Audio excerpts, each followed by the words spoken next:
वर्णन किया कि घारस्थ जो है देवताओं के द्वारा दिया गया अन्न भोग आदि ऐश्वर्य है, मनुष्यों को दिया गया है, तो यज्ञ आदि से प्रसन्न होकर के देवता देते हैं।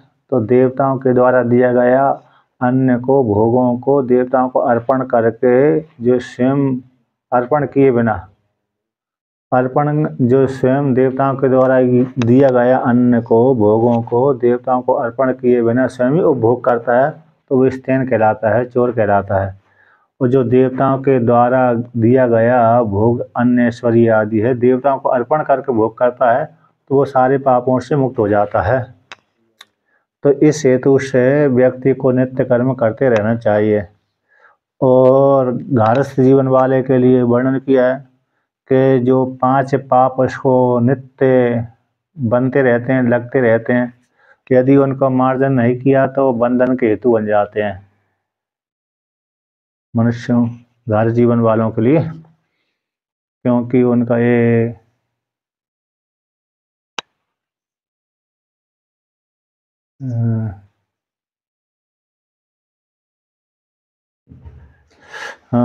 पंचसून कंडनी पेशनी चुल्ली उदकुंभश्च मार्जनी पंचसून ग्रस्तस्य पंचयज्ञात प्रणश्यति। तो कहते हैं और पंचसून ग्रस्तस्य चुल्ली पेषण्य वस्कर कंडनी चैव कुंभश्च बद्यन्ते यास्तु वायन। ये मनुस्मृति है। कंडनी का अर्थ हो गया ओखली में कूटना, अर्थात क्या करना, जैसे धान कूटते हैं पहले के लोग, पहले की जो स्त्री पुरुष से माता अभी भी कूटते हैं, अभी नहीं, तो धान कूटने का ही है, लकड़ी काटना तो गलती हो गई थी।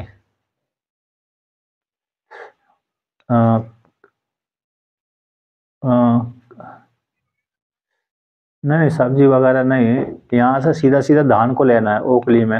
ओखली में कूटते हैं ना, यज्ञ करने के लिए अथवा भोजन पकाने के लिए।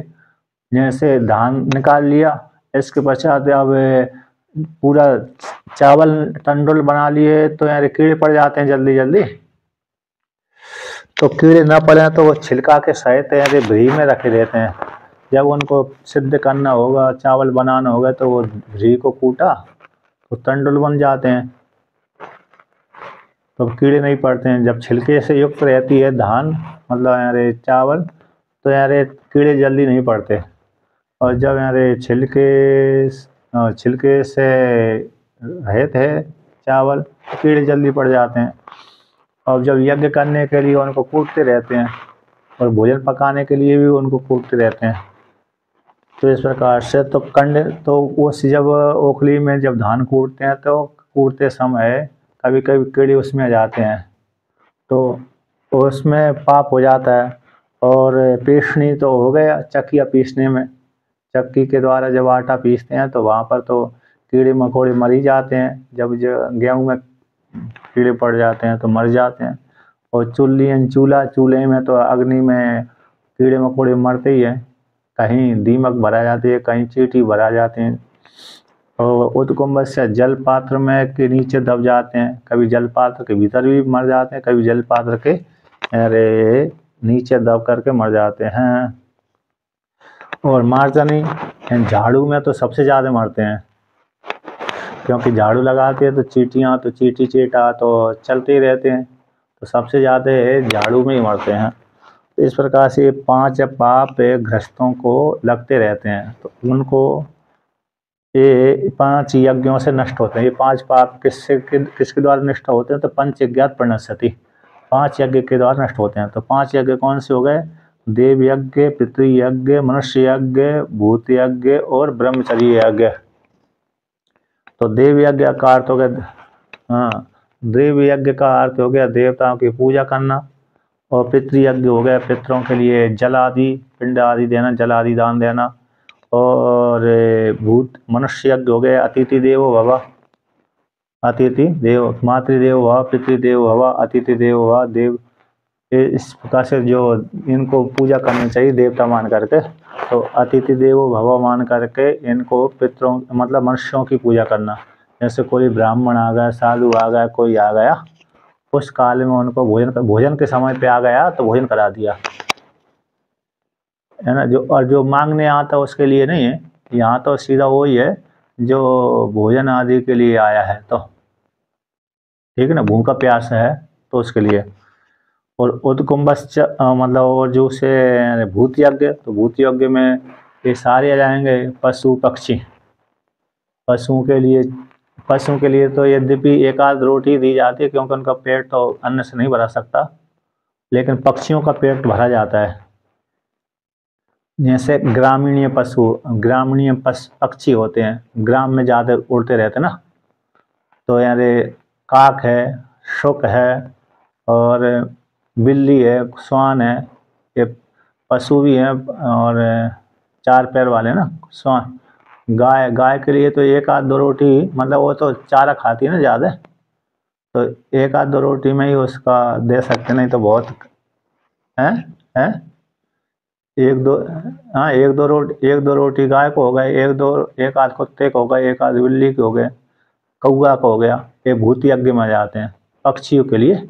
पक्षियों का पेट हल्का होता है, जानवरों का पेट तो यार क्या ऐसे हो जाता है, बहुत बड़ा रहता है, तो इनके लिए तो फिर चारा ही होता है। हाँ, कुत्ता आदि का भोजन यही है। कुत्ता का इस प्रकार से, कुत्ता बिल्ली आदि का, यद्यपि इनका भी पेट बड़ा होता है, लेकिन मनुष्यों के बराबर ही होता है प्राय करके इनका पेट भी, इस प्रकार से। तो इनके लिए दे दिया, तो भूत यज्ञ में। और ब्रह्म यज्ञ का अर्थ होता है स्वाध्याय करना, यानी ब्रह्मचर्य पालन करके प्रातः काल एक न एक अध्याय वेद का पाठ करना। जैसे कोई भी हो गया, दुर्गा सप्तशती पाठ कर लिया, वेद का ऋचाओं का पाठ कर लिया, कोई भी उपनिषद को पाठ कर लिया, कोई भी पुराणों का पाठ कर लिया, तो ये स्वाध्याय में जाता है, ब्रह्मचर्य यज्ञ में जाता है। तो ये 5 जो यज्ञ है 5 प्रकार के पापों को नष्ट कर देते हैं, इसलिए ये करते रहना चाहिए। यदि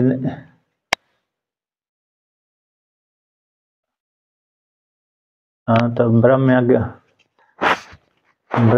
हो गया। हाँ, ब्रह्म यज्ञ हो गया, और क्या। तो मतलब प्रतिदिन सुबह सुबह का,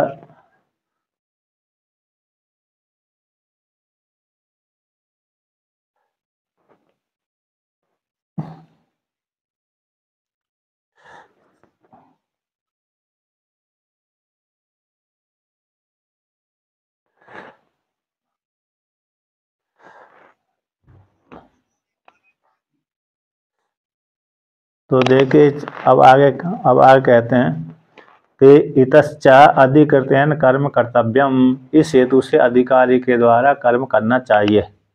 अधिकारी के द्वारा कर्म है, जो नित्य कर्म है करते रहना चाहिए।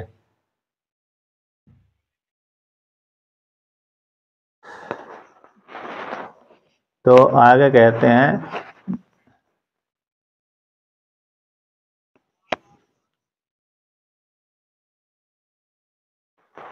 जगत चक्र प्रवृत्ति हेतु ही कर्म।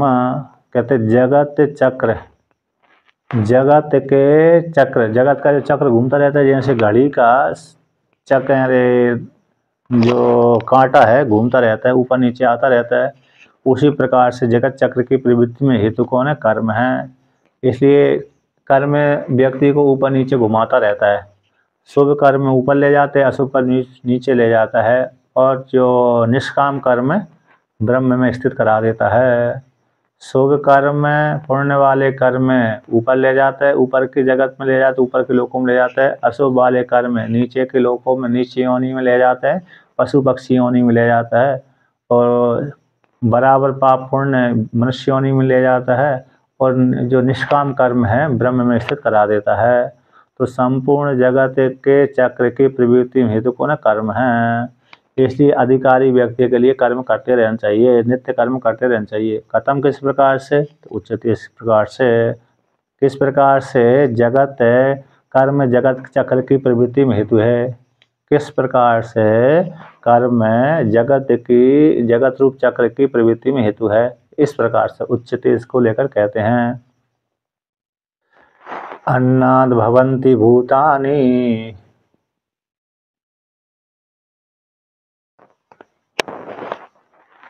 पर्जन्याद् अन्न संभवः।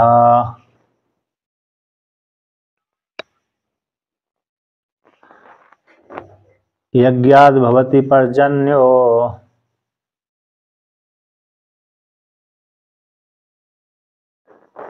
यज्ञः कर्म समुद्भवः।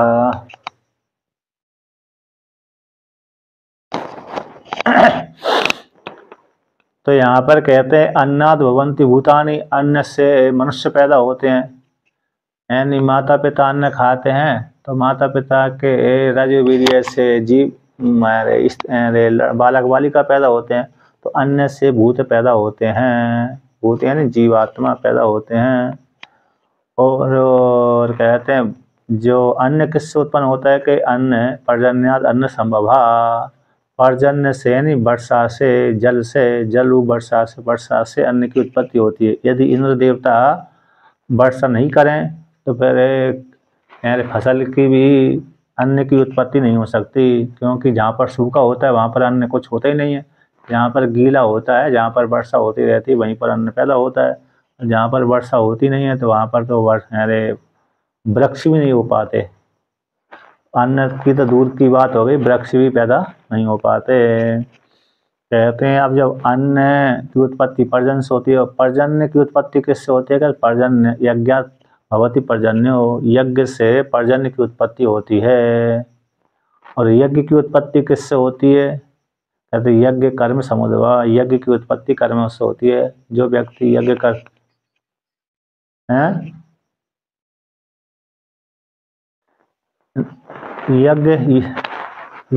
यज्ञ करता है, और जो नित्य अग्निहोत्र आदि कर्म है, अन्य कर्म है, इंद्र देवता संबंधी, अग्नि देवता संबंधी, सूर्य देवता संबंधी जो यज्ञ हैं, उन्हीं के माध्यम से फिर क्या होता है?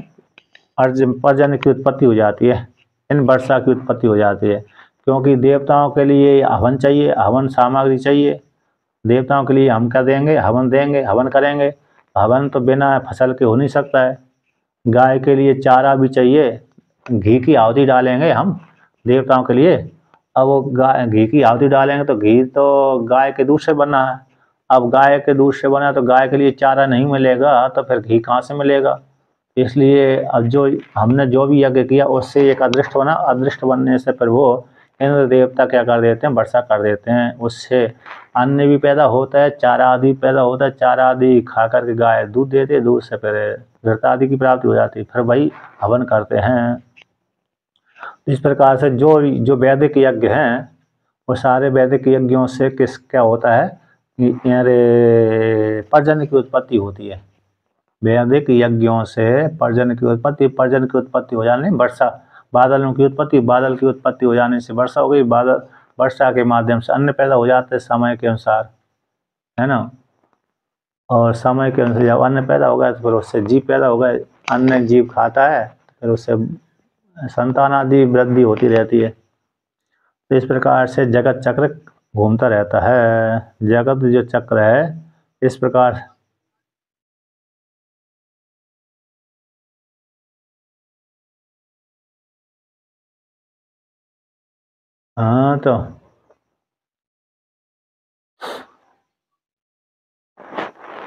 तो जो राजा धार्मिक होता है तो उसके राज्य में पर्जन्य अपनी इच्छा के अनुसार वर्षा करते हैं। अरे समय से वर्षा होती है। जैसे युधिष्ठिर महाराज के राज में भी ऐसा ही था।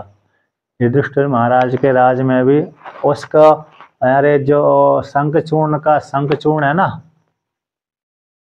शंखचूर्ण, उसका भी राज्य ऐसे ही था। उसके राज्य में भी पर्जन्य अपने आप ही वर्षा करते थे। बहुत से राजाओं के राज्य में वर्षा अपने आप ही होती थी, किसान के अनुसार होती थी। जिस किसान को चाहिए जल, उसी के किसान के खेत में वर्षा होती थी, दूसरे के में नहीं होते थे। वो विशिष्ट राजा का धर्म था, मतलब वो बहुत धार्मिक था और न्याय के अनुसार शासन करता था, पालन करता था, प्रजा का पालन करता था। राम जी के राज में हो गया, ये तुलसीदास जी ने वर्णन कर दिया। युधिष्ठिर महाराज के राज में भी ऐसा ही था। और शंखचूड़ नाम के राजा के राज्य में ये दैत्य था, लेकिन अरे मनुष्यों के लिए तो फायदेमंद था, पृथ्वी लोक के मनुष्यों के लिए। देवताओं के लिए तो शत्रु था, कष्ट वाला था, क्योंकि देवताओं को राज छीन लिया उसने। लेकिन अरे मनुष्यों के लिए तो फायदेमंद था। तो इसलिए बहुत से राजाओं के राज्य में, जो धार्मिक राजा होते थे, उनके राज्य में अपने आप ही प्रजा अपने आप ही वर्षा, बादल वर्षा करते थे। जब जब जब जिनको जरूरत पड़ती थी किसानों को, उन्हीं किसानों खेत में वर्षा होती थी, दूसरे के नहीं होते थे। तो बहुत से राजा हुए हैं, राक्षस भी हुए हैं, जो धार्मिक राक्षस हुए, दैत्य है, राक्षस है, लेकिन वो देवताओं के जरूर शत्रु कहलाते थे, क्योंकि देवताओं के राज छीन लेते थे, स्वर्ग से भगा देते थे, इसलिए उनके शत्रु होते थे। लेकिन मनुष्य लोग के लिए तो फायदेमंद होते थे। तो इस प्रकार से मनुष्य की, इस प्रकार से कर्म जगत चक्र की प्रवृत्ति में हेतु बनता है, वर्णन कर दिया था। अब उसको कहते हैं, भगवान भास्कर कहते हैं, इतश्चैरे अन्नाद भवन्ति भूतानि, अन्नाद भुक्तात् लोहित रेत परिणतात् प्रत्यक्षम भवन्ति जायन्ते भूतानि। कहते हैं अन्न से, जो खाया हुआ अन्न से लोहित भी बनता है, रेत बनता है, रज और वीर्य बनता है। रज वीर्य के परिणाम से प्रत्यक्ष ही ये भूत उत्पन्न होते हैं, यानी स्त्री पुरुष, बालक बालिका, जीव जंतु जितने भी हैं, ये दोनों इस प्रकार से उत्पन्न होते हैं। पशु है, पक्षी है, मनुष्य आदि है, इसी प्रकार से उत्पन्न होते हैं। अब कहते हैं, अरे पर्जन्यादेन वृष्टिर अन्नस्य संभवो अन्न संभवा। अब अन्न से तो मनुष्य पैदा हो गए, भूत पैदा किस हो गए? अन्न से। अन्न किससे उत्पन्न हुए? कि पर्जन्य से, यानी वृष्टि से अन्न की उत्पत्ति होती है। अब पर्जन्य की उत्पत्ति किससे होती है? कहते हैं यज्ञाद भवति पर्जन्य, यज्ञ से पर्जन्य की उत्पत्ति होती है। अब मनुस्मृति इसमें उदाहरण देते हैं, क्या देते हैं? मनुस्मृति को यहाँ पर उदाहरण देते हैं। अग्नौ प्रास्तः आहुति सम्यग् आदित्य मुप तिष्ठते, आदित्या जायते वृष्टिर्वृष्टिरन्नम तत्वः प्रजा। कहते हैं कर्मी अधिकारी व्यक्ति अग्नि में आहुति प्रस्ताव फेंकता, डालता है, प्रक्षेप करता है। अब वो आहुति से एक अदृष्ट बना, क्या बना? आहुति से एक अदृष्ट बना। वो अदृष्ट यहाँ से उड़ करके आदित्यम उपतिष्ठते, आदित्य लोक को प्राप्त हो जाता है। जब कर्मी अधिकारी अग्नि में आहुति डालता है तो वह आहुति अदृष्ट बन करके, अपूर्व बन करके, अदृष्ट अपूर्व अदृश्य पुण्य बन करके आदित्य भगवान में स्थित हो जाती है ना। धूम भी ऊपर ही चला जाता है और अदृष्ट ऊपर चला जाता है। तो आदित्या जाति वृष्टि, और आदित्य से ही वृष्टि उत्पन्न होती है, वृष्टि होती है। आदित्य भगवान से क्या होती है? वृष्टि उत्पन्न होती है, वृष्टि होती है। और वृष्टि से फिर क्या हो जाता है? अन्न, वृष्टि से अन्न पैदा होता है और अन्न से प्रजा उत्पन्न होती है। ये प्रक्रिया है।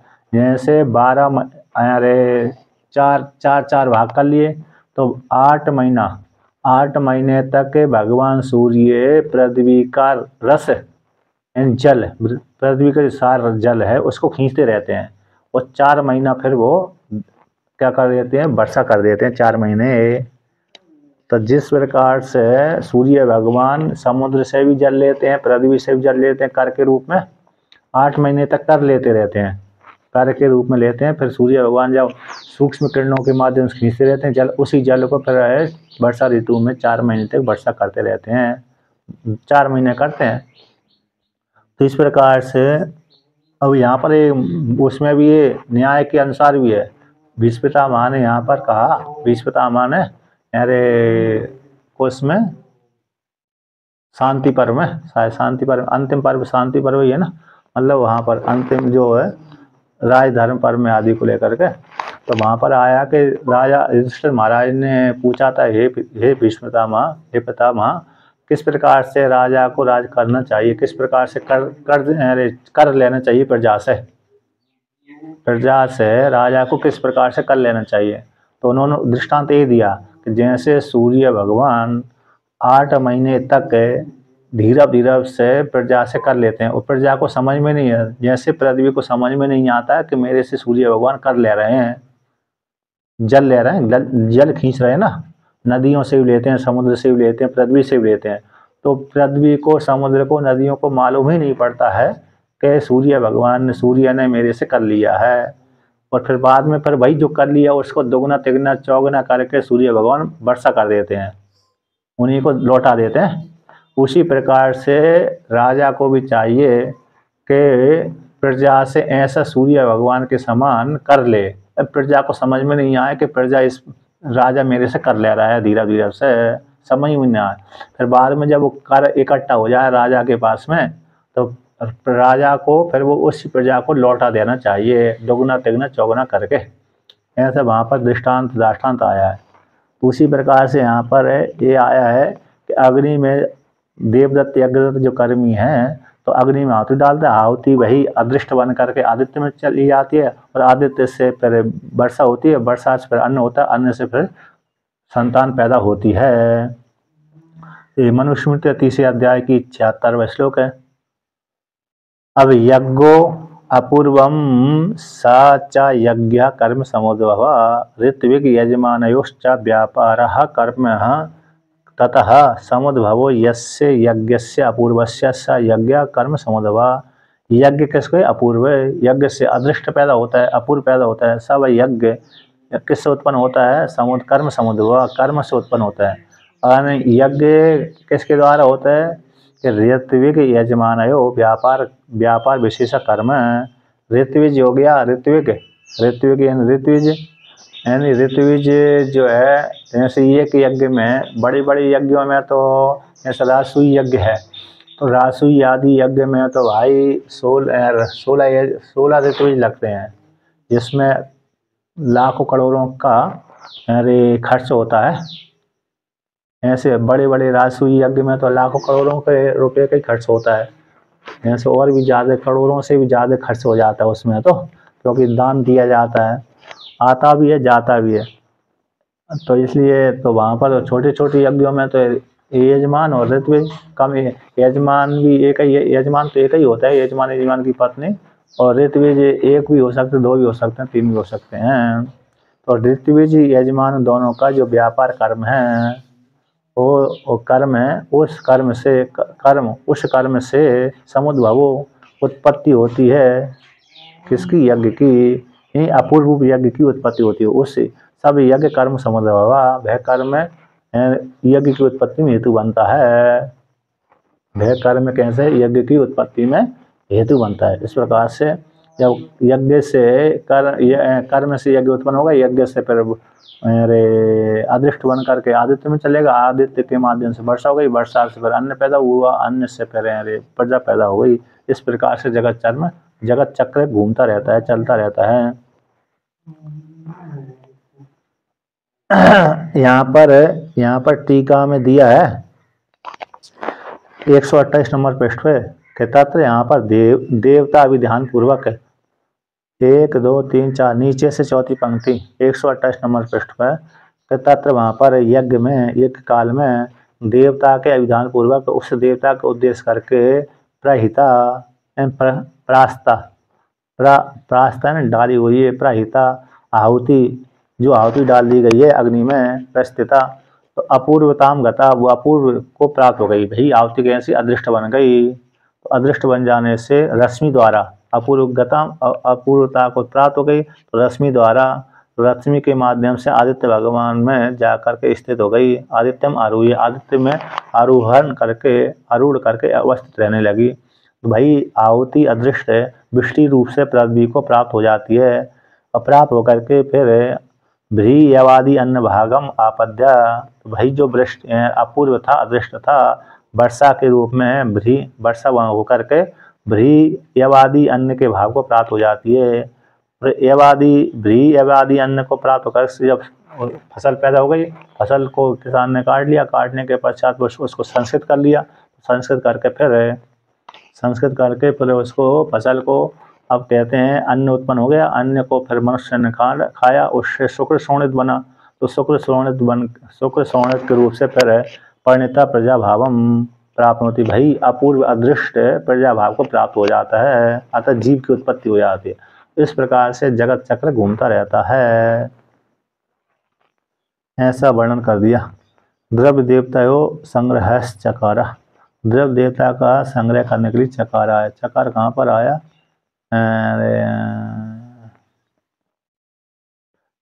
हाँ, यज्ञो अपूर्वम सच्चा, चा भी जो चा आया है द्रव्य देवता के संग्रह करने के लिए जान लेना चाहिए। अब इस प्रकार से वर्णन कर दिया। अब आगे का 15वां श्लोक कहते हैं, ततश्च उसी प्रकार से, तद अपूर्व हेतु रूप से कर्म, अपूर्व के हेतु रूप से कर्म है, कर्मोक्तम जो कहा गया, भय चैत्य बंधन आदि किंबा अग्निहोत्रादि संधियानम, वह कर्म चैत्य बंधन के समान है, मूर्ति पूजा के समान है, अथवा अग्निहोत्रादि के समान है। जो अपूर्व के हेतु रूप से जो कर्म कहा गया है, कैसे कहा गया है? अपूर्व के हेतु रूप से कर्म है। कर्म करेगा तो अदृष्ट बनेगा, अदृष्ट बनेगा तो फिर वर्षा होगी, आदित्य भगवान को जाएगी, वो अपूर्व अदृष्ट आदित्य के माध्यम से वर्षा होगी, वर्षा के माध्यम से जल पैदा होगा, जल के माध्यम से अन्न पैदा होगा, अन्न के माध्यम से प्रजा उत्पन्न होगी। ऐसे जो कर्म जगत की प्रवृत्ति में हेतु बनता है, तो वह कर्म चैत्य बंधन आदि के समान है अथवा अग्निहोत्र आदि के समान, ऐसी संदेह हो जाने पर कहते हैं तच्च, उस हेतु से कर्मिति है ना, कर्म ब्रह्मोद्भवम विद्धि,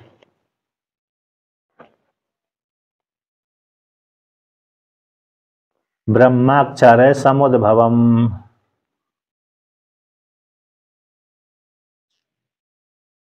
तस्मात् सर्वगतं ब्रह्म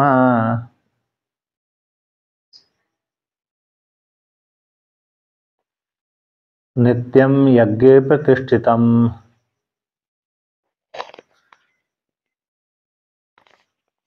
तो यहाँ पर कहते हैं जो कर्म है, कर्म किससे उत्पन्न होता है? ब्रह्मोद्भवम विद्धि, कर्म की उत्पत्ति ब्रह्म से होती है, अर्थात वेद से। ब्रह्म यहाँ पर वेद का वाचक है। कर्म है, क्योंकि कर्म को ज्ञान किससे होगा? तो वेद से ज्ञान होगा। वेद में यदि ज्ञान नहीं है तो फिर आप, वेद ने बताया नहीं, मार्ग बताया नहीं है, तो फिर कैसे किस प्रकार से व्यक्ति को यज्ञ करेगा, कर्म करेगा? तो कर्म को जानने के लिए कोई ना कोई आधार होना चाहिए, ज्ञान होना चाहिए। तो ज्ञान कहाँ से आया? वेद से। तो कर्म किससे उत्पन्न होता है? ब्रह्मोद्भवम विद्धि, यानी ब्रह्म से उत्पन्न, ब्रह्म यानी वेद से। वेद ही कर्म की उत्पत्ति में हेतु बनता है, इस प्रकार से।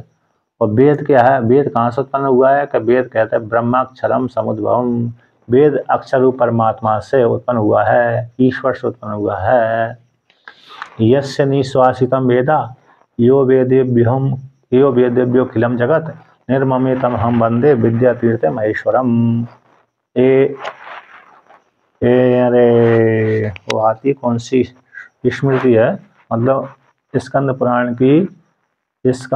की काशी खंड का श्लोक है। यस्य निश्वासितम वेदा यो वेदेभ्यो खिलम जगत निर्ममेतम हम वंदे विद्यातीर्थ महेश्वरम। जिसकी श्वास ही वेद है, जिसकी श्वास से चारों वेद उत्पन्न हुए हैं। यस्य निश्वासन वेदा यो वेदेभ्यो खिलम जगत, और वेद से ही संपूर्ण जगत की उत्पत्ति हुई है। ईश्वर की श्वास ही वेद है, और ईश्वर की श्वास से वेद है।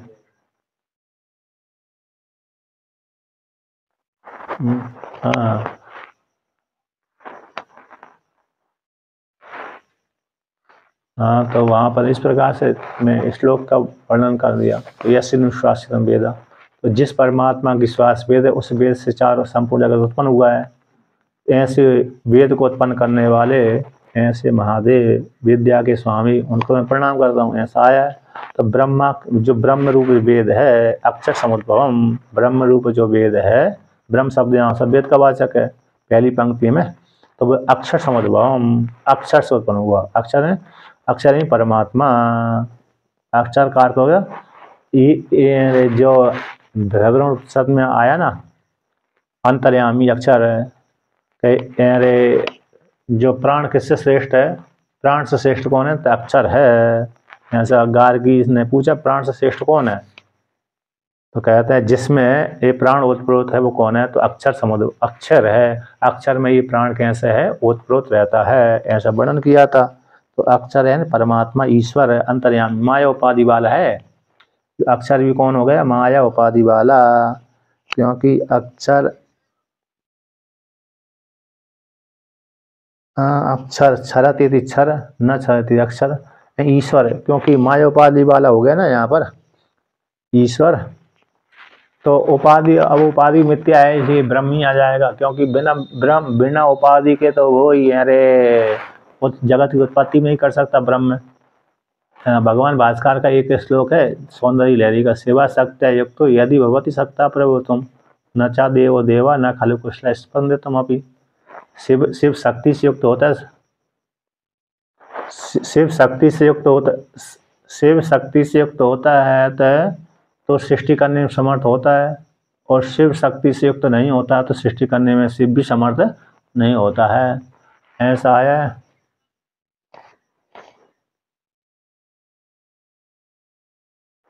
हाँ ऐसा भी है, मतलब सौंदर्य लहरी में इस प्रकार से वर्णन कर दिया। तो इसका अर्थ हो गया, जैसे शिव शक्ति से युक्त होता है सृष्टि करने में समर्थ होता है, शिव शक्ति से युक्त नहीं होता तो सृष्टि करने में समर्थ नहीं होता। उसी प्रकार से परमात्मा में जब माया शक्ति नहीं होगी तो परमात्मा भी सृष्टि करने में समर्थ नहीं होता, इसलिए परमात्मा को अपनी माया शक्ति को स्वीकार करना पड़ती है। तो जो अक्षर से ब्रह्म उत्पन्न हुआ है, मतलब ईश्वर अंतर्यामी से, माया उपाधि वाला। वो माया उपाधि ईश्वर कौन है? ब्रह्म ही है, व्यापक है। वो उपाधि उसकी मिथ्या है। मैं उपाधि कैसे? वो अपने आप को जानते, मैं तो ब्रह्म हूँ, तो व्यापक ही है परमात्मा। तस्मात तस्मा सर्वगतम ब्रह्म, जो ब्रह्म कौन है? अक्षर रूप जो ब्रह्म सर्वगत है ना। ब्रह्म से अक्षर रूप जो ब्रह्म है वो सर्वगतम है, यानी अक्षरा के उसकी श्वास से उत्पन्न हुआ ब्रह्म है। तो तस्मात उससे, किससे? अक्षर से उत्पन्न हुआ है, तो अक्षर, तस्मात शब्द का अर्थ हो अक्षर, अक्षर रूप परमात्मा से उत्पन्न हुआ जो सर्वगत ब्रह्म है। सर्वगत ब्रह्म मतलब यानी वेद ही है। तो नित्यम यज्ञ प्रतिष्ठितम, यज्ञ में प्रतिष्ठित है यज्ञ, क्योंकि जो परमात्मा की श्वास से उत्पन्न हुआ जो वेद है वह यज्ञ में प्रतिष्ठित होता है, सारे विषय को प्रकाशन करने वाला है। इस प्रकार से जानना चाहिए। अब आगे भगवान भास्कर कहते हैं, यानी अर्थ हो गया, कर्म की उत्पत्ति वेद से होती है, वेद की उत्पत्ति अक्षर ब्रह्म से होती है, उस अक्षर ब्रह्म से ही उत्पन्न हुआ जब वाला वेद नित्य यज्ञ में प्रतिष्ठित रहता है। इस प्रकार से जानना चाहिए। अब आगे कहते हैं कि कर्म कर्म ब्रह्मोद्भवम ब्रह्म वेद स उद्भव कारणम यस्य तत् कर्म ब्रह्मोद्भवम विद्धि जानिहि। यानी कर्म है ब्रह्मोद्भवम है, कर्म किससे उत्पन्न होता है? ब्रह्मोद्भवम, यानी ब्रह्म यानी वेद, सब वेद ही उत्पत्ति में हित, वेद उद्भव में कारण है जिस कर्म का, वेद उत्पत्ति में कारण है जिस कर्म का, उसको बोलते हैं वह कर्म ब्रह्मोद्भवम विद्धि, उस कर्म को ब्रह्म से उत्पन्न हुआ जानो, यानी वेद से उत्पन्न होता हुआ तुम जानो। अब वेद किससे उत्पन्न हुआ है? वेद जो ब्रह्म रूप वेद है, पुनर्वेदाख्य वेदम वेदाख्यम अक्षरम समुद्भवम, जो पुनर्वेद रूप जो ब्रह्म है वह अक्षर रूप परमात्मा से उत्पन्न हुआ है।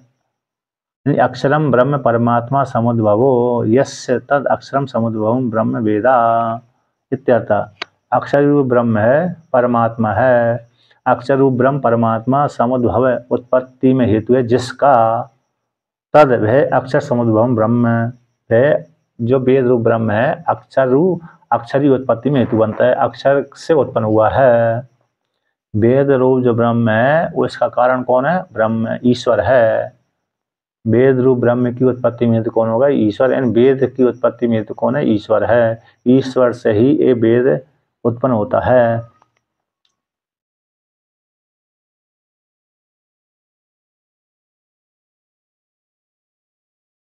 अब आगे कहते हैं कि यस्मात् साक्षात परमात्माख्यात अक्षरात पुरुष निश्वासवत् समुद्भूतम ब्रह्म तस्मात् सर्वार्थ प्रकाशकत्वात् सर्वगतम। कहते हैं यस्मात् जिस कारण से, साक्षात परमात्मा से अक्षर रूप परमात्मा से, ईश्वर से, अंतर्यामी से, पुरुष की निश्वास से के समान, पुरुष की श्वास के समान। जैसे पुरुष की श्वास निकलती है, उसमें प्रयत्न करने नहीं पड़ती है। जीव को अपने श्वास लेने के लिए प्रयत्न नहीं करना पड़ती, स्वाभाविक रूप से चाहे सोते समय, चाहे जागते समय, चाहे चलते समय अपने आप ही श्वास निकलती रहती है। तो निश्वास जैसे पुरुष की श्वास है, जीवों की श्वास से बिना प्रयत्न की चलती रहती, आती जाती रहती है, उसी प्रकार से बिना प्रयत्न की वेद उत्पन्न हो जाते हैं उसकी परमात्मा की श्वास से। तो इसलिए वेद उत्पन्न होता है परमात्मा से, ईश्वर से। तस्मत इसी रूप से सारे अर्थ को प्रकाशन करने वाला होने से वेद कैसे व्यापक है, सारे सर्वगत ब्रह्म है, सर्वगत है, संपूर्ण जगत के अर्थों को प्रकाशन करने वाला होने से वेद कैसा व्यापक है। तो व्यापक परमात्मा का बोध कराता है, इसलिए व्यापक भी है। और सारे विषयों को प्रकाशन करने वाला, ज्ञान को प्रकाशन करने वाला, विषयों को प्रकाशन करने वाला, इसलिए वेद ब्रह्म में व्यापक है। तो सर्वगतम अपि सन्नित्यम सदा यज्ञ विधि प्रधानत्वात् यज्ञ प्रतिष्ठम। सर्वगत होता हुआ है, नित्य हमेशा बना रहने वाला, हमेशा कहते हैं सर्वगत जो वेद है, वेद होता हुआ नित्य सदा यज्ञ में, यज्ञ विधि प्रधान रूप से यज्ञ में प्रतिष्ठित है। यानी जो वेद है, वेद किस में प्रतिष्ठित है कि यज्ञ विधि प्रधान रूप से, यानी यज्ञ जब करते हैं तो उसमें वेद के द्वारा ही, वेद में जो कर्मकांड का प्रतिपादन कर दिया, तो कर्मकांड के माध्यम से वेद पूर्वक ही यज्ञ किए जाते हैं। वेद पूर्वक ही वेदों के अर्थों को लेकर के, वेदों के ऋचाओं को लेकर के व्यक्ति उन मंत्रों को बढ़ करके यज्ञ करता है। तो वेद कहाँ में प्रतिष्ठित हो गए, यज्ञ में प्रतिष्ठित हो गए। यानी विधि, यज्ञ की विधि कहाँ पर कही गई है, बताई गई है कि वेद में।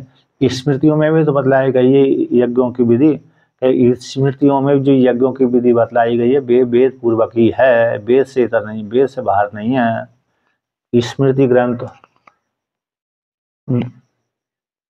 ब्राह्मण ग्रंथ मतलब वेद है वो, दो वेद के दो भाग, संहिता भाग और ब्राह्मण भाग। ब्राह्मण भाग का अर्थ हो गया गद्य वाला, और संहिता भाग का अर्थ हो गया पद्य।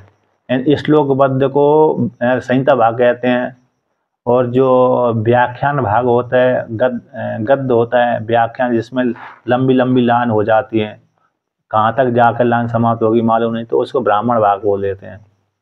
तो वेद ही रहता है वो। तो जो वेद,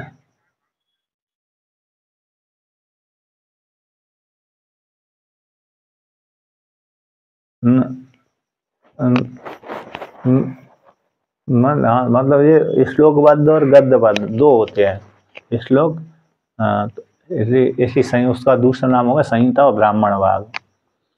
तो गद्य पद्य, गद्य और पद्य। तो इसलिए जो वेद में कहा गया है, वेद में जो कहा गया भाई स्मृति में कहा गया, स्मृति में भिन्न नहीं कहा गया।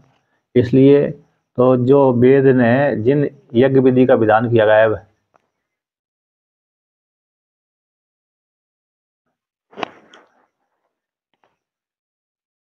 तो हाँ वही, हाँ वहाँ पर विरोध आने पर महत्व नहीं देते। तो देखिए, तो कहते हैं यज्ञ विधि प्रधान वाला होने से, सदा यज्ञ विधि प्रधान वाला होने से वेद है। इसलिए वेद कहाँ पर प्रतिष्ठित है, यज्ञ में प्रतिष्ठित है। अगर व्यक्ति यज्ञ जब करेगा तो वैदिक मंत्रों को उच्चारण करेगा। और जब वेद में इस प्रकार से वर्णन किया कि अग्निहोत्र कर्म इस प्रकार से करना चाहिए, 10 पूर्णमास इस प्रकार से करना चाहिए, और स्वर काम के लिए इस प्रकार से कर्म करना चाहिए, तो वहाँ पर विधान आता है इस प्रकार से इस नियम से करोगे तो यज्ञ फलीभूत होगा। दूसरे भिन्न प्रकार वेद के विरुद्ध क्रम से करोगे तो फल की प्राप्ति नहीं होगी।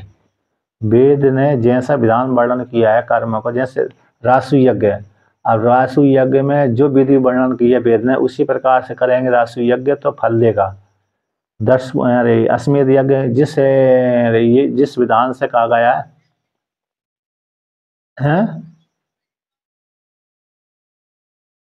संहिता पद्य होता है, संहिता भाग यानी पद्य, ब्राह्मण यानी गद्य होता है। उसमें व्याख्यान है ना, श्लोकों का व्याख्यान ब्राह्मण है।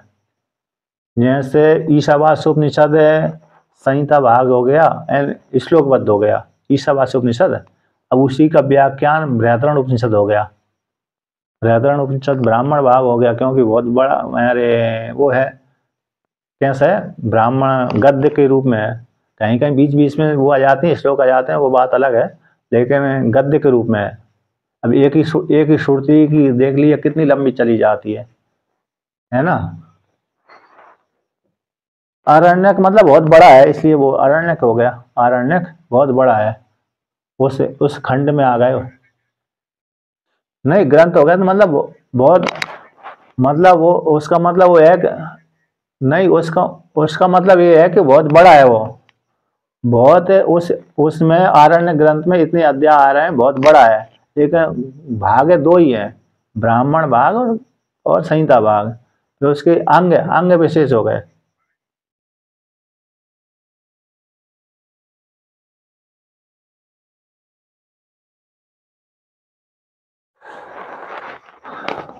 चलिए कोई बात नहीं, उसमें देख लीजिए।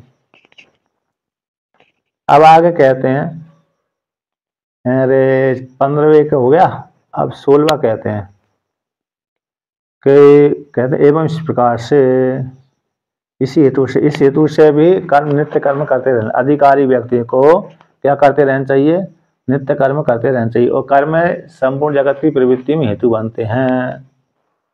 एवं प्रवर्तितम चक्रम,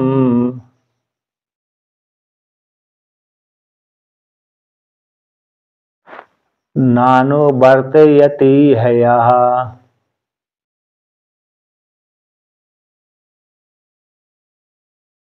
अघायुरिन्द्रिया रामो,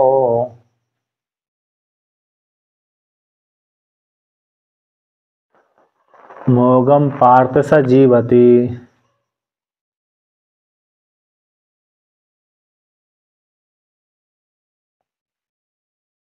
तो यहाँ पर कहते हैं, अरे भगवान श्री कृष्ण अर्जुन से कहते हैं कि हे पार्थ, एवं इस प्रकार से प्रवर्तन चक्रम, जगत रूप चक्र ईश्वर के द्वारा वेद यज्ञ पूर्वक, वेद के द्वारा विधान किया यज्ञ पूर्वक इस प्रकार जगत चक्र घूमता रहता है। तो ऐसे चक्र, जगत चक्र घूमता रहता है, इस प्रकार से कर्म करते रहना चाहिए। न अनुवर्ती यह अनुवर्तियति यह, ये अस्मिन लोक में जो व्यक्ति इस प्रकार से कर्म नहीं करता है, ईश्वर के द्वारा विधान किए गए कर्मों को जो नहीं करता है, अनुवर्तन नहीं करता है, तो अगायु, वो कैसे है, इंद्रिय राम कहलाता है, इंद्रियों को रमण करने वाला अगायु, अग यानी पाप को भक्षण करने वाला ही होता है, पाप आयु वाला होता है। अग यानी पाप आयु वाला होता है उसका जीवन, इंद्रियों को रमण करने में लगा रहता है, इंद्रियों को पोषण करने में लगा रहता है, शरीर में उसकी दृष्टि बनी रहती है।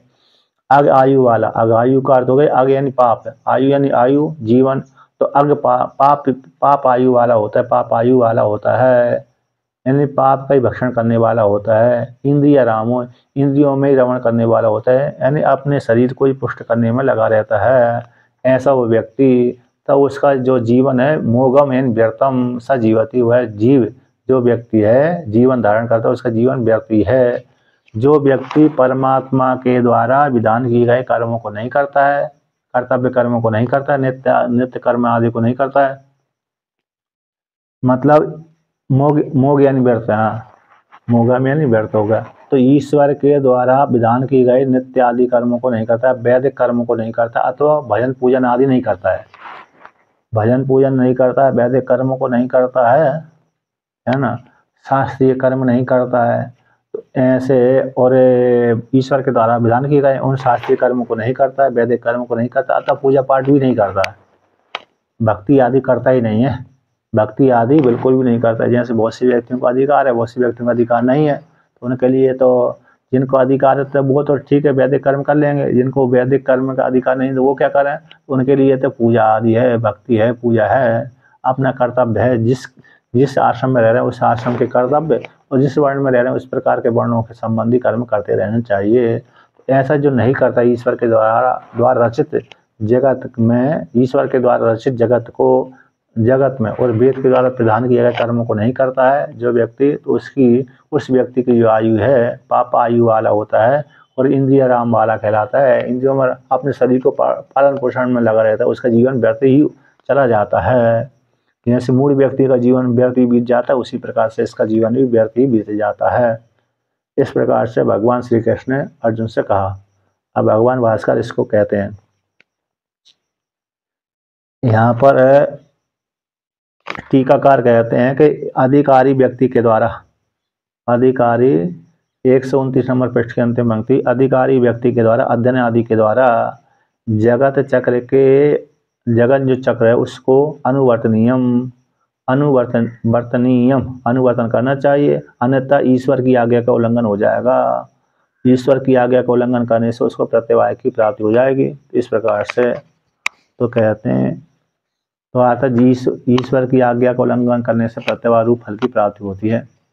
तो एवं इत्थम ईश्वरेण वेद यज्ञ पूर्वकम जगत चक्रम परिवर्तितम न अनुवर्तयति इह लोके या कर्मणि अधिकृतः सन अगायुर अघम पापम आयुर्जीवनम यस्य सो अगायु पाप जीवन इति यावत। तो कहते हैं एवं इस प्रकार से इत्थम एवं इस्तम, इस प्रकार से ईश्वर के द्वारा वेद यज्ञ पूर्वक जगत चक्र घूमता रहता है।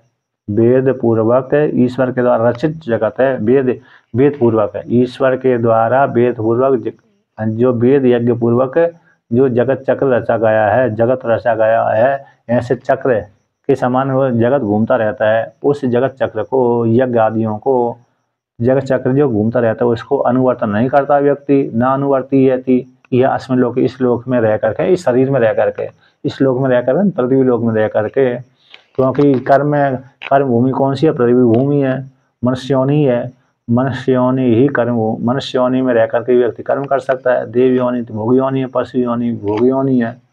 तो मनुष्य योनि में रह करके व्यक्ति अच्छे बुरे दोनों कर्म कर लेता है।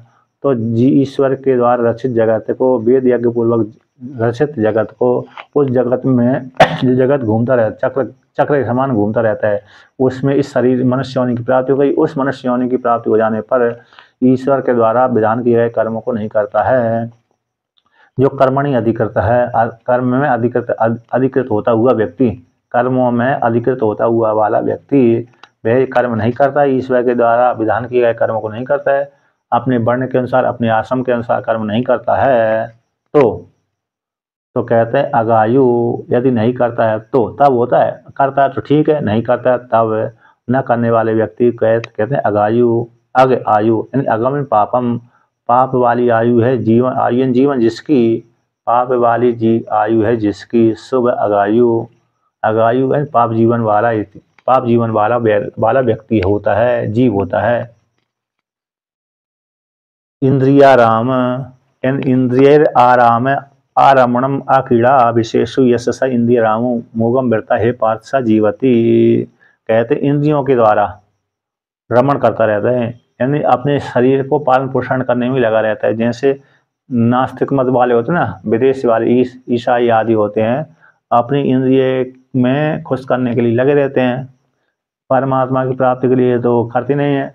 एक ने आरमणम इंद्रियों के द्वारा रमण करना, क्रीड़ा करना, अक्रीड़ा विषयों में क्रीड़ा करना, विषयों का भोग भोगना। तो यश जिसका होता है, सब इंद्रिय राम वाला व्यक्ति अपने शरीर को पालन पोषण करने में लगा, इंद्रियों के सुख में ही लगा रहता है, ऐसा व्यक्ति मोगन व्यर्था ही ये पार्थ उसका जीवन चला जाता है। तस्मात इन कौन चला, किसका जीवन चला है? अज्ञानी का। तस्मात अज्ञान अधिकृतेन कर्तव्यम एव कर्म इति प्रकरणार्था। इस प्रकरण का क्या अर्थ है? जो अज्ञानी व्यक्ति है, जो ज्ञानी नहीं है, मतलब ज्ञानी जो नहीं है, और जो ज्ञानी है उसके लिए कर्म ही नहीं है। जो ज्ञान को प्राप्त होगा, जिसने अपने साक्षात्कार कर लिया कि मैं तो ब्रह्म हूँ, अतः मुमुक्षु है, उसके लिए कर्म नहीं है। किंतु जो अज्ञानी व्यक्ति और कर्मों में अधिकृत है, ऐसे कर्मों में अधिकारी वाले व्यक्ति को नित्य कर्म करते रहना चाहिए, अवश्य रूप से कर्म करते रहना चाहिए। ये प्रकरण का अर्थ हो गया। प्रकरण का अर्थ हो गया कि निश्चित रूप से उसको कर्म करते रहना चाहिए, है ना। हाँ, जो अज्ञानी है उसके लिए, और कर्मों में अधिकृत है, कर्मों का अधिकारी है, अपने आप को ब्रह्म रूप से उसने माना ही नहीं है और मुमुक्षु भी नहीं है, तो उसके लिए कर्म करते रहना चाहिए, नित्य कर्म करते रहना चाहिए। इससे उसको सदगति हो जाएगी। नहीं करेगा तो सदगति की प्राप्ति नहीं होगी।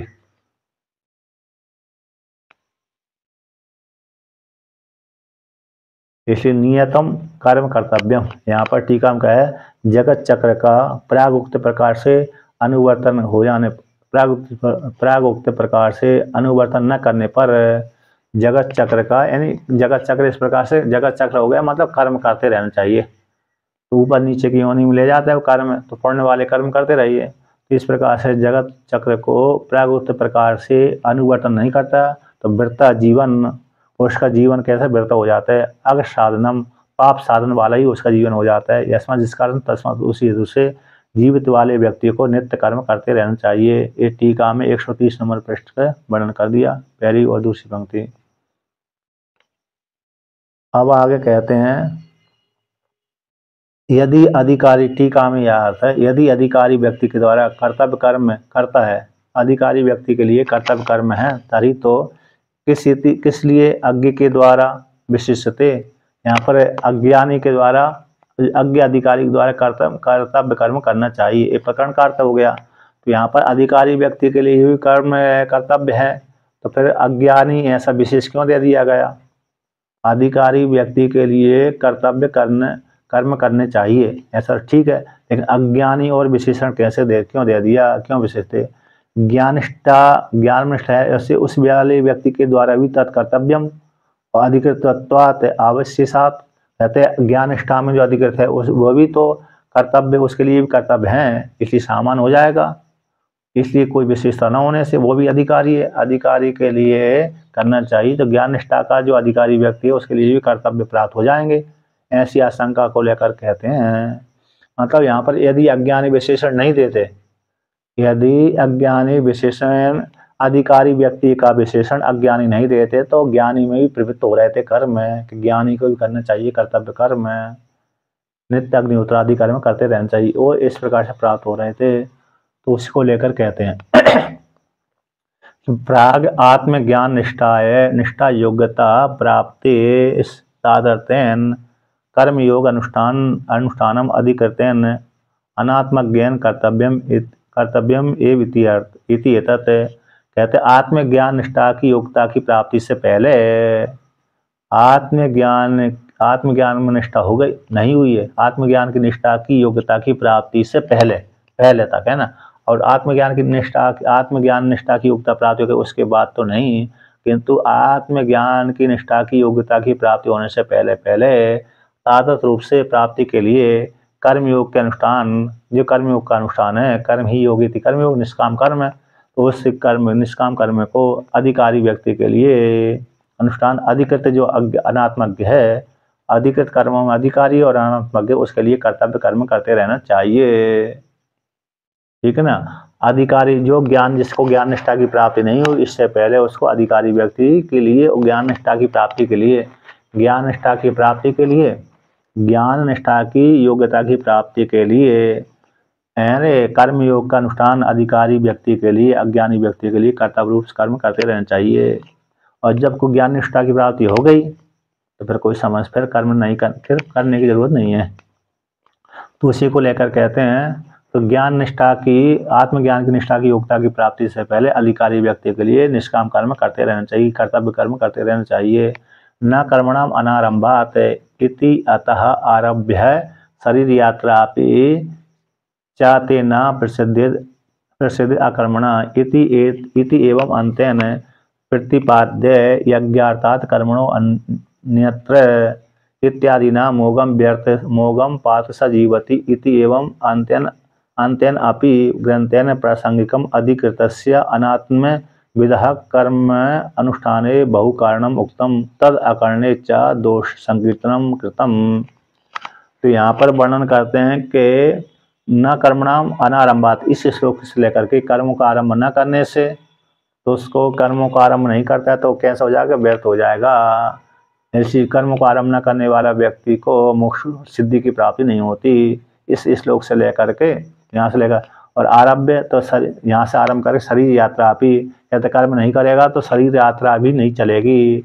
लोगों में प्रसिद्ध है कि यदि कोई कर्म करते नहीं है तो व्यक्ति को शरीर भी उठने बैठने में दिक्कत हो जाती है। शरीर यात्रा की सिद्धि के लिए भी कर्म करते रहना चाहिए। शरीर की यात्रा के लिए भी क्या करना चाहिए, कर्म करते रहना चाहिए। यदि शरीर की यात्रा के लिए कर्म नहीं करता तो शरीर की यात्रा भी नहीं चलती।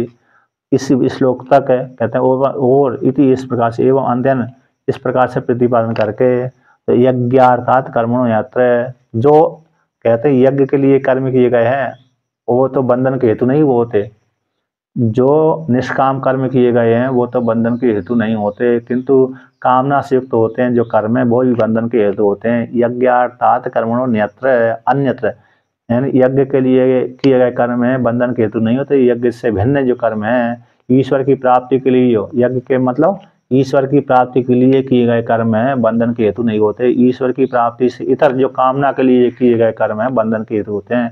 कर्मणा जंतुर्बध्यते, ऐसे श्लोक आया था, कर्म जीव को बांधते हैं।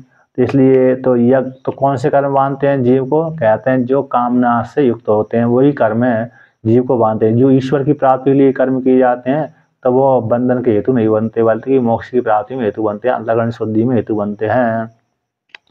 इस वाक्य को लेकर के और कहते हैं मोगम पार्थ जीवती, तो उस व्यक्ति का जो जीवन है व्यर्थ बीत जाता है। कैसे हो जाता है, व्यर्थ बीत जाता है। इति एवं अंत्यन ग्रंथ तक प्रसंग को लेकर प्रासंग से आया गया है। ऐसे अधिकारी व्यक्ति के लिए अनात्मवेदता के लिए कर्म के अनुष्ठान बहुकारणम उत्तम कह दिया गया है। इसलिए अधिकारी व्यक्ति के लिए नित्य कर्म करते रहना चाहिए, निष्काम कर्म करते रहना चाहिए। यदि नहीं करता है तो कहते हैं दोष संकीर्तन, न करने पर दोषों की प्राप्ति होती है। इस प्रकार से वर्णन कर दिया। यानी ईश्वर के द्वारा विधान किए कर्मों को यदि अधिकारी व्यक्ति नहीं करता, आत्मा को न जाने वाला व्यक्ति, अज्ञानी व्यक्ति नहीं करता है तो उसको बहुत से दोष की प्राप्ति होती है। दोष संकीर्तन कहाँ कहा गया है, तो टीका में आया है 130 नंबर पृष्ठ पे 1 2 3 4 5 नीचे से 5वीं पंक्ति प्रसंग को लेकर के, अज्ञानी के प्रसंग को लेकर के कर्म कर्तव्य उक्ति कह दी गई प्रसंग से। तो बहुकारणम में ईश्वर की कृपा से, ईश्वर प्रसाद से देवता आदि प्रीति होती है। ईश्वर की प्रसाद और देवता आदि की प्रीति, इस प्रकार से बहुत से कारण हैं, इसलिए कर्म करते रहना चाहिए। न करने से दोष संकीर्तनम, इन देवताओं के द्वारा दिया गया, यदि अरे देवताओं के द्वारा दिए गए भोगों को यदि नहीं उन देवताओं को अर्पण नहीं करता है तो वो चोर कहलाता है। तेर दत्तन अप्रदायभ्यो, तो देवता के द्वारा दिया गया ऐश्वर्य को देवताओं को अर्पण न करके स्वयं ही उपभोग करता चोर कहलाता है। इस प्रकार से वाक्य आया है। तो इसलिए अधिकारी व्यक्तियों के लिए क्या करना चाहिए, कर्म निष्काम कर्म करते रहना चाहिए, कर्म करते रहना चाहिए। न करने की अपेक्षा करना श्रेष्ठ कहलाता है। अतः नित्य कर्म और कामना से रहित होकर नित्य कर्म ईश्वर की प्राप्ति के लिए कर्म करते रहना चाहिए, ऐसा वर्णन कर दिया। ठीक है ना। अब आज का पाठ पूरा हो गया। अब आगे का पाठ फिर कल करेंगे। ठीक।